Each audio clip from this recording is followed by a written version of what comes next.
introduce our keynote speaker, I would like to mention that we have baseball royalty in our midst this afternoon. Cindy Cobb is attending her first Shrine of the Eternals induction day. She is the granddaughter of Ty Cobb, one of the game's all-time greats, and over the last few years she has done much to change the public's perception of her grandfather. With the support of Charles Learson's well-researched book, Ty Cobb, A Terrible Beauty, Cindy has set forth evidence that refutes major falsehoods that have unfairly smeared Ty Cobb's reputation over the years, including that he was one of the game's most virulent racists, when in fact, he was a proponent of baseball's integration years before the arrival of Jackie Robinson. Where are you, Cindy? I'm not sure where you are. There she is.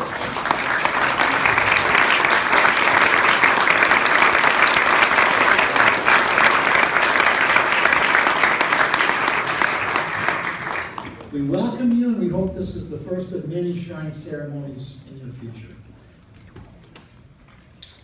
Always one of the most eagerly anticipated speeches at the Shrine of the Eternals induction day is the keynote address, which this year will be delivered by Dave Mesrey, a writer, historian, and preservationist based in Detroit, Michigan. Along with 2016 Hilda Award recipient Tom Derry, Dave is a founding member of the Navin Field Grounds Crew, the grassroots collective of baseball fans which work to preserve and maintain the site of Detroit's historic Tiger Stadium from 2010 to 2016. During that time, Dave served as creative consultant on Stealing Home, Jason Roach's marvelous documentary on the Navin Field Grounds Crew. I believe we have a few copies of that DVD available for sale in the back today. Dave is a Society of Professional Journalists award-winning writer and editor of magazines, books, and news sites, including the Detroit Metro Times and ESPN's Grantland.com. He is also the founder of the Bird Bash, Detroit's annual tribute to the late, great Mark the Bird Fidrich,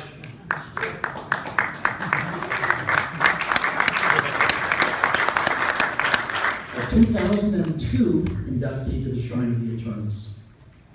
A self-described bird brain, Dave has written extensively about the right-handed pitcher who, as a 21-year-old phenom in 1976, took the nation by storm on his way to being named the American League Rookie of the Year. Dave was also the subject of Emmy Award-winning director Gary Glazer's Motor City Memoir project, and in 2009 was the first in Detroit to grace the stage at National Public Radio's critically acclaimed storytelling series, The Moth. Along with the other volunteer members of the Navin Field Grounds Crew, Dave is now collaborating with the nonprofit Friends of Historic Hamtramck Stadium, helping to restore an old Negro League ballpark near Detroit. And incidentally, in 1930, when Hamtramck Stadium opened, Ty Cobb threw out the ceremonial first pitch. Please welcome to the lectern to deliver the Shrine of the Eternals 2017 keynote address, direct from the Motor City, Dave Mesrey.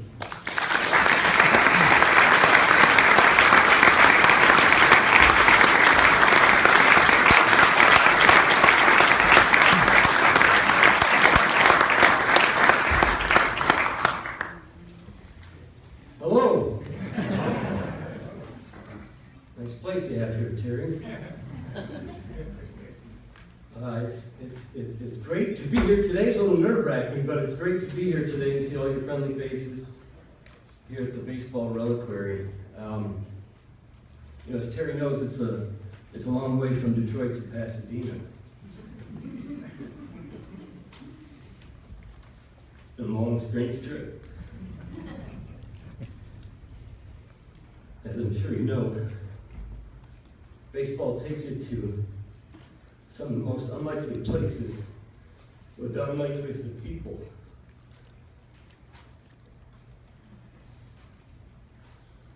I wouldn't be here today in Jackie Robinson's hometown if it weren't for Ernie Harwell,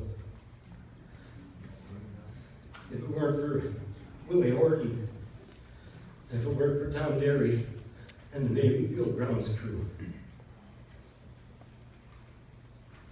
I wouldn't be here on the birthday of Shoeless Joe Jackson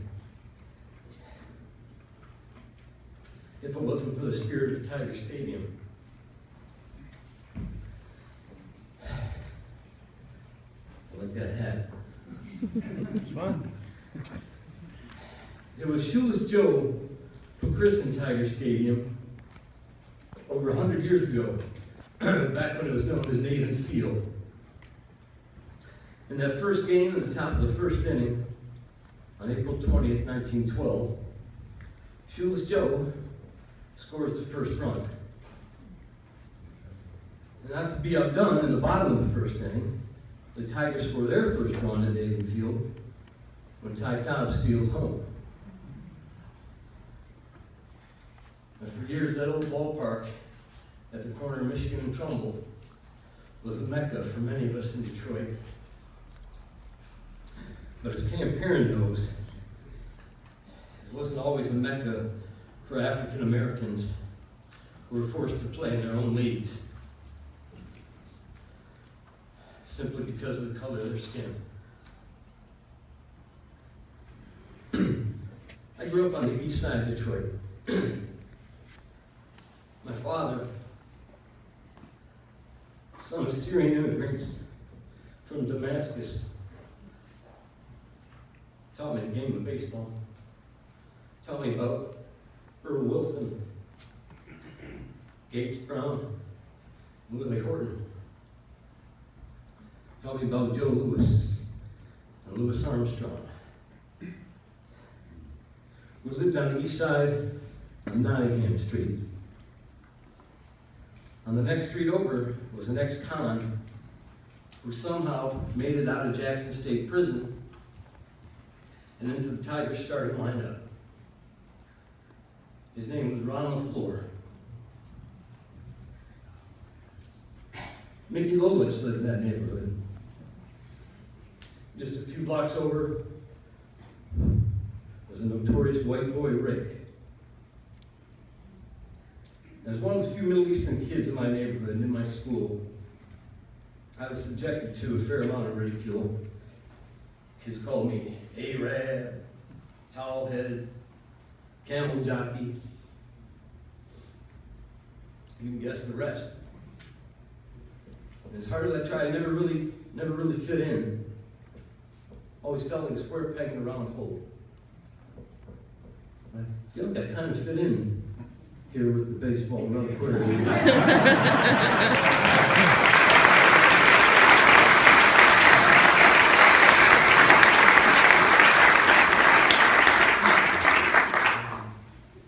So, back there in Detroit, Tiger Stadium, where I met Tom Derry for the first time back in 2010 after they demolished the place, and where I met his wife, Sarah Derry, where I met so many former Tigers who came out to see us, to see what we were doing, picking up the garbage and cutting the tractor, picking up the trash and cutting the lawn, and restoring it from a field of weeds to a field of dreams again. And we saw Mickey Lolich came out to see us one day.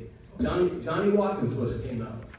Alan Trammell and Lou Whitaker stopped by to say hello. Time after time, these old timers came out and just blew our minds. Willie Horton himself showed up one day, and he hadn't been there in years. He hadn't been there since the final game in 1999. Tiger Stadium is gone, and it's never coming back. But for anybody who ever set foot in the place, its spirit lives on. There's a uniquely American ballpark in a uniquely American town.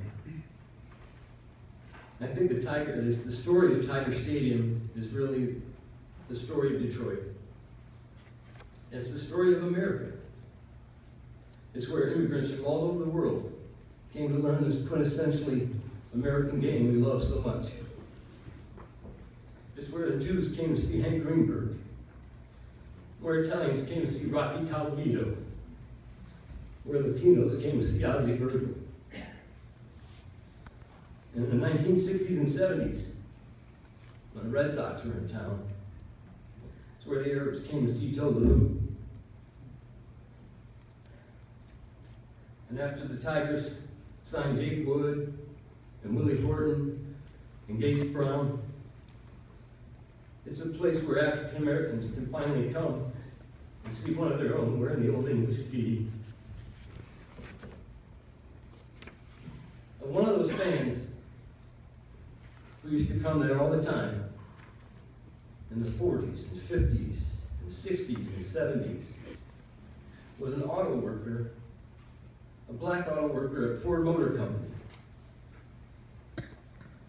He catches the bus to the ballpark all the time and sit in the bleachers and watch Willie Horton and Gates Brown and Earl Wilson. And out there in the bleachers, he's practically anonymous. He's a soft-spoken guy, and he works at the Ford Rouge plant, same place, same time, as a young Barry Gordon.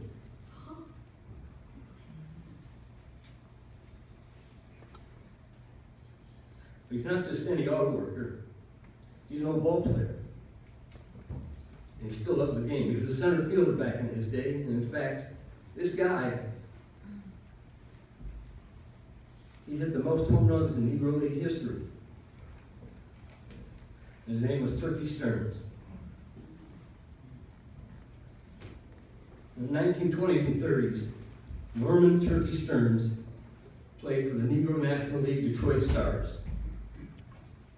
And starting in 1930, he played at a ballpark called Hamtramck Stadium. This was the home of the Detroit Stars. In this little town, in the middle of the big town, maybe 20,000 people in Hamtramck, Michigan.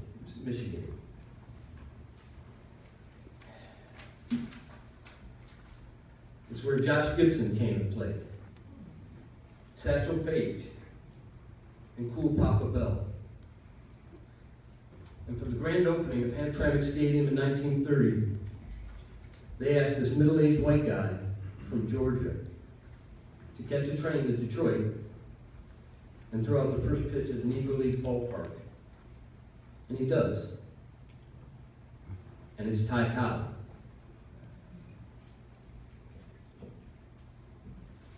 But Hamtramck Stadium wasn't just a place for the Negro Leagues. After Jackie Robinson breaks the color line in 1947, Hamtramck Stadium is still in use for community baseball, high school games, church leagues, American Legion, Little League games. There's a Little League field right there in the same park out in center field. And it's where a big Polish kid by the name of Art Pinky Darris leads the 1959 Hamtramck Little League team to the Little League World Series. And to this day, Pinky Darris is still called the greatest Little Leaguer there ever was. Now, by the 1990s, Hamtramck Stadium falls into disrepair. The grandstand gets scaled down and fenced off, and is covered in graffiti. And eventually, it comes to my attention that it's still there, and it's still standing. Which, standing here even today, I still can't believe, but it's there. Now, Hamtramck today, it's a complex, fascinating town. There's about 20,000 people right there in the middle of Detroit. It's like its own neighborhood. It's got its own mayor, its own city council. Like I said, a small town smack dab in the middle of a big one. Once home to Germans and Poles and African Americans. It continues to evolve, and its changing face is the face of America. There are still Poles and African Americans in Hamtramck today, and hipsters of all ages playing their music, making their art, and living their lives. Now there are immigrants from all over the world, from Yemen and Syria and Bangladesh. Now the mayor of Hamtramck, she's Polish. The majority of city council are Muslims. And right there in the middle of it all is this old Negro Leagues ballpark. One of 5 or 6 still left in America, and it's still standing. Now kids in Hamtramck today, they play a lot of soccer, play a lot of cricket, play a lot of football. And while baseball might not be America's pastime anymore, it is still a quintessentially American game. And so you can bet Hamtramck High School still has its own baseball team. Their coach, Adam Musset, is Yemeni. His players are Yemenis, Bangladeshis, Bosnians, Poles. One of the kids is half Mexican, half Arabic. Coach Musset calls them the world team. I call them America's team.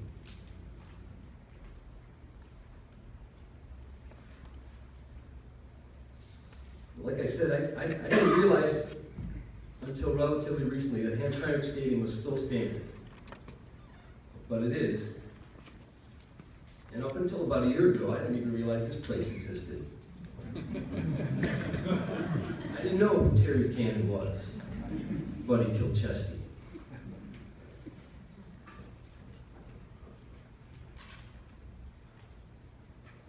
But man, there's a place in the world, right here in Pasadena, for guys like Doc Ellis and Bill Spaceman Lee,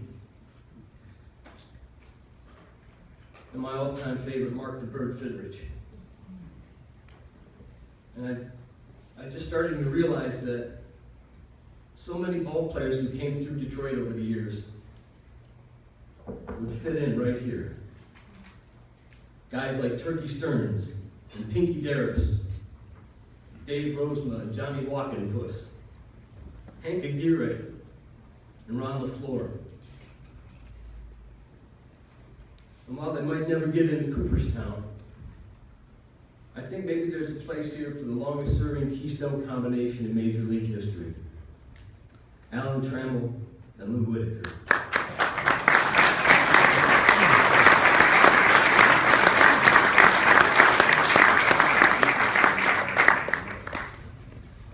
I learned about so many of these guys from listening to my father and listening to Ernie Harwell on the radio. When you guys had Vin Scully out here, we had Ernie Harwell back in Detroit. And they both got their start in Brooklyn. I want to tell you a little story about my first ball game. The night the Tigers won the pennant in 1968, my parents are sitting in the lower deck of the left field stands.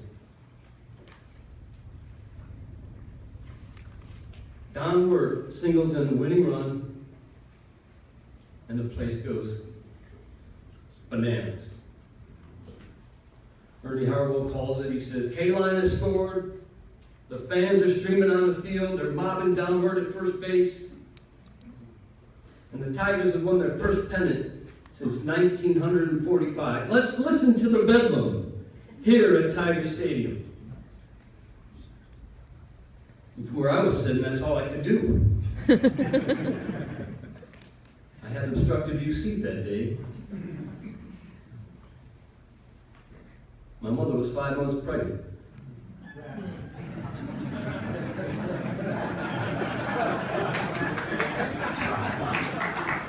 So while I couldn't see Don Wirt hit a single. I couldn't see Al Kaline cross home plate. I couldn't see Ernie Harwell up in the broadcast booth.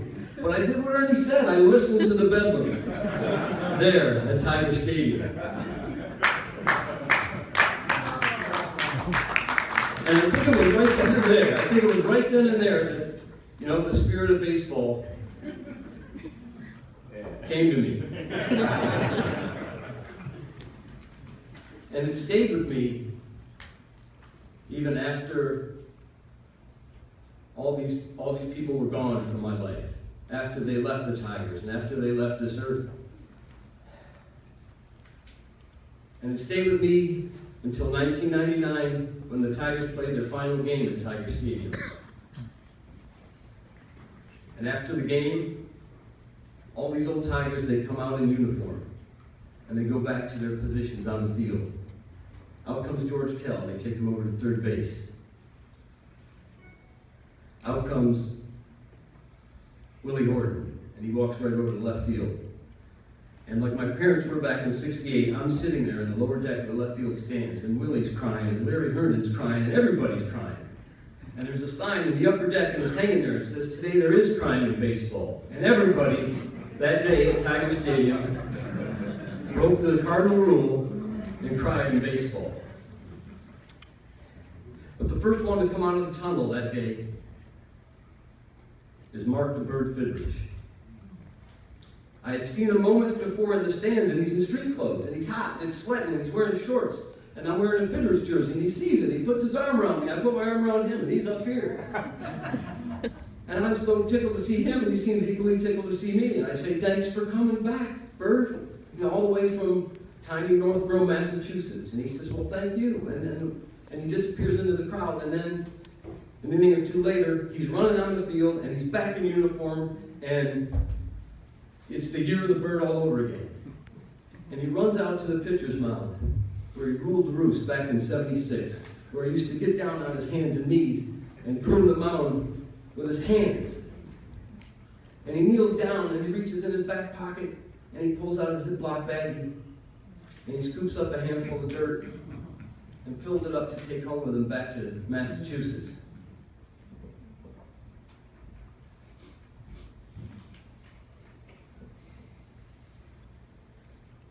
And there's a picture of Turkey Stearns in his final days in 1979,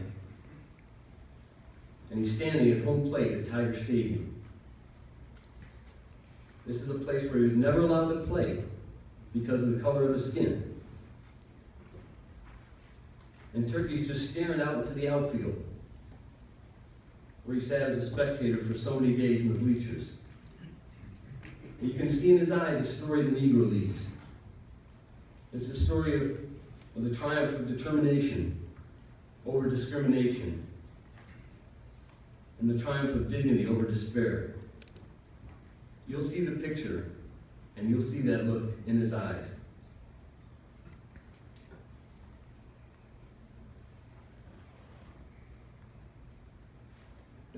I think all these things have led me to believe that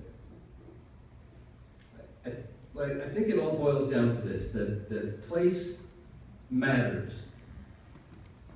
If there's some place that matters to you, whether it's an old library or an old house or an old ballpark, it's a place worth fighting for. And like I said, baseball takes it to the unlikeliest of places with the unlikeliest of people. And so in 2009, when Mark the Bird Fidrich dies,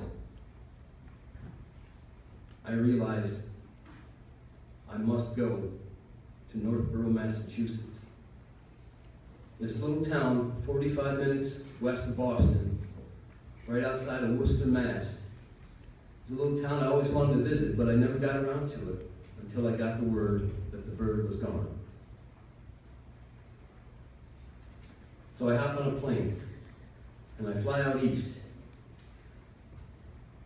and I find myself in this tiny little town where Mark the Bird Fidrich was born and raised.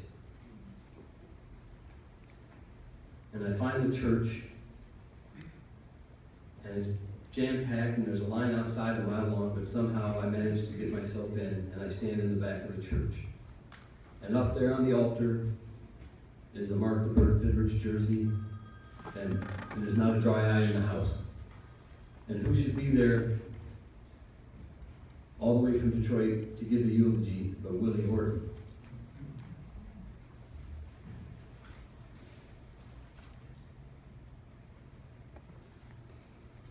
So after the funeral, I stumble out into the streets of Northborough, and I wander over to Main Street,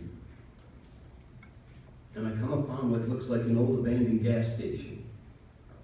And I think to myself, I wonder if this was Pierce's gas station. Because I remember the story that when the Bird signed his first major league contract, he was pumping gas at a place called Pierce's. And the story goes, he's 19 years old, 1974, and his father comes up and says, Maki, you don't have to work here anymore. And the Bird looks at his dad and says, what do you mean? He says, you've just been drafted by the Detroit Tigers. And then I look up and I see a man walking down the street in a black suit, yay high, looks like Robin Williams. And I figure this guy's from around here. He'll know if that was Pierce's gas station. And I don't want to bother him, but just before he gets out of earshot, I say, excuse me, sir. I'm sorry to bother you, but was that Pierce's gas station? He looks at me and says, yeah, that was Pierce's. You're not from around here? I said, no.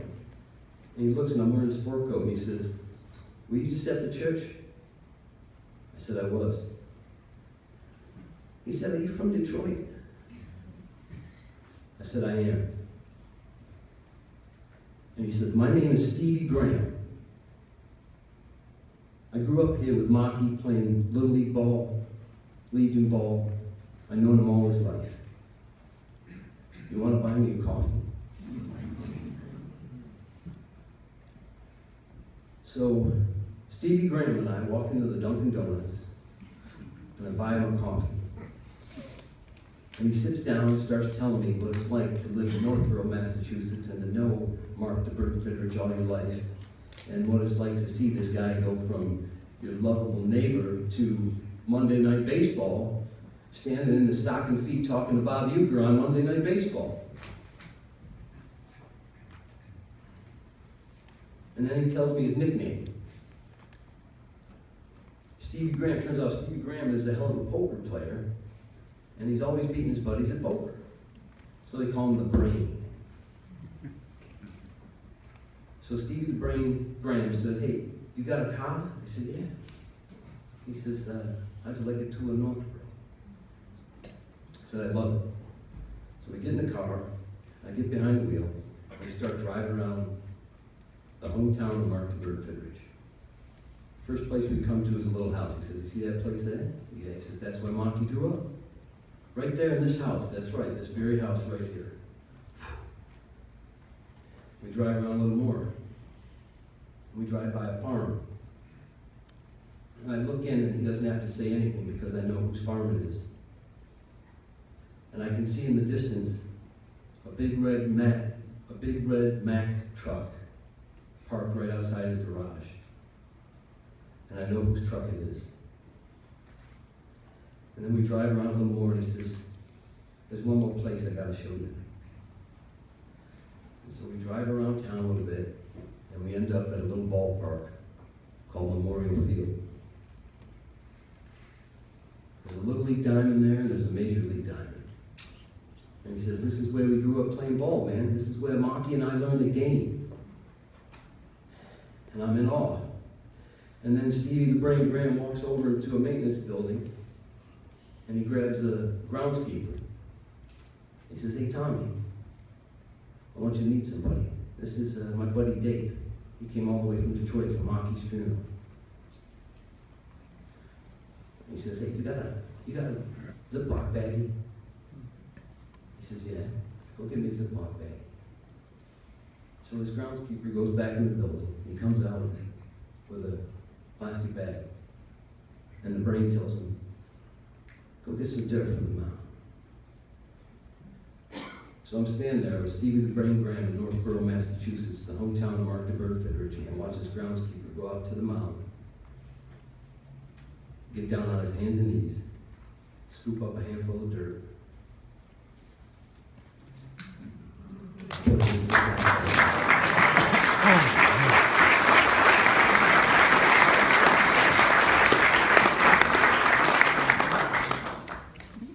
Then I look at Stevie the Brain Graham and I think, holy shit.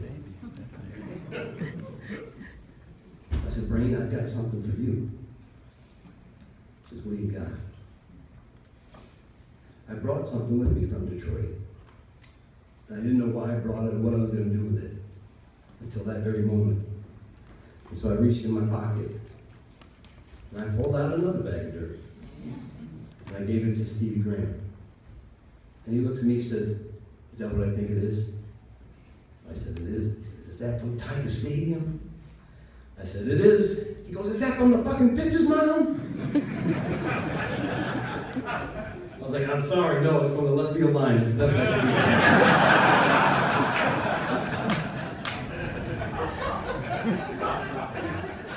do. So he takes his bag of dirt, I take my bag of dirt, we hug, we go our separate ways, and I go back to Detroit. And it's that the magic of baseball. And then, just a few weeks later, they tear down what's left of historic Tiger Stadium. They had saved a portion of it from first base to third base, and the plan was to reincorporate this into a new development. It was going to be this great historic reuse of an old Major League ballpark, but it wasn't meant to be. So they tear it down. And shortly thereafter, like Hamtramck Stadium did in the 90s, the site of Tiger Stadium falls into disrepair. Pretty soon it's a 10-acre vacant lot, it's riddled with garbage, and there's weeds 6-7 feet tall. And then Ernie Harwell dies. And so I think, well, they lay Ernie Harwell out at Comerica Park so people can come and pay their last respects. But the line's too long, I don't want to go there. I want to go to Tiger Stadium. I want to go to Navin Field. And I go there, and there's people out there playing catch in the middle of all these weeds and garbage, remembering Ernie and remembering the spirit of Tiger Stadium. And I meet a guy there, last year's Hilda Award winner, Tom Derry. And next thing you know, we got this thing, the Navin Field Grounds Crew. We're cutting the grass and we're picking up the garbage, and it's crazy. And it's 6 years of this crazy saga of trying to preserve an old ballpark. It's gone now, though. But there's another ballpark that needs restoring. And it's right there in the middle of Detroit, in this little city called Hamtramck, Michigan. I can't tell you how pleased I am to be here with you today in the hometown of Jackie Robinson. And like I said, it's been a long, strange trip for a Syrian-American kid from the east side of Detroit. And I'm not much of a scholar like Terry or Albert, or a researcher like Dr. Santian and Dr. Ravel, or these guys in Detroit I know, Rod Nelson and Gary Gillette. But as best as I can tell, in the history of the game, there have only been 2 major league players of Middle Eastern descent. And there hasn't been one in more than 30 years. Not since Sammy Khalifa played shortstop for the Pittsburgh Pirates.